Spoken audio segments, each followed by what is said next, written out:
Hello friends. तो आज की वीडियो में हम बात करने वाले हैं पश्चिम की ओर बहने वाली नदियों के बारे में कि पश्चिम की ओर कौन कौन सी नदियां बहती हैं। तो इनसे रिलेटेड हमारे वन लाइनर जितने भी क्वेश्चन बनते हैं आज हम उसके बारे में बताएंगे। चलिए, तो आरआरबी एनटीपीसी के लिए आपका मोस्ट इम्पॉर्टेंट वीडियो है। प्रीवियस ईयर क्वेश्चन है जो क्वेश्चन आपसे पूछे भी गए हैं। चलिए क्वेश्चन स्टार्ट करते हैं। नर्मदा नदी भारत के किस राज्य में बहती है? तो नर्मदा नदी जो है भारत के मध्य प्रदेश में बहती है। नर्मदा नदी कहाँ से निकलती है?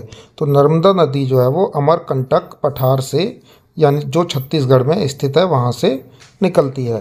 नर्मदा नदी की कुल लंबाई कितनी है? तो ये आपकी 1300 किलोमीटर। नर्मदा नदी जिस घाटी से होकर गुजरती है उसे क्या कहते हैं? विभ्रंश घाटी यानी रिफ्ट वैली। नर्मदा नदी कहाँ गिरती है? खंबात की खाड़ी में। ताप्ती नदी कहाँ से निकलती है? सतपुड़ा श्रेणी से। आगे चलते हैं क्वेश्चन की तरफ। ताप्ती नदी की कुल लंबाई कितनी है? तो ताप्ती नदी की कुल लंबाई है 700 किलोमीटर। ताप्ती नदी किस घाटी से होकर गुजरती है? विभ्रंश घाटी से।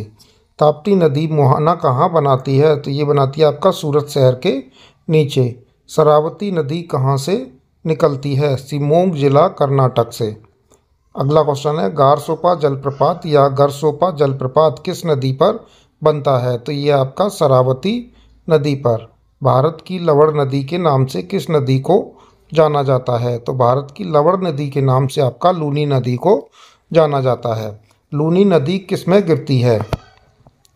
तो लूनी नदी जो है वो आपकी कच्छ के रन में गिरती है। चलिए अगला क्वेश्चन।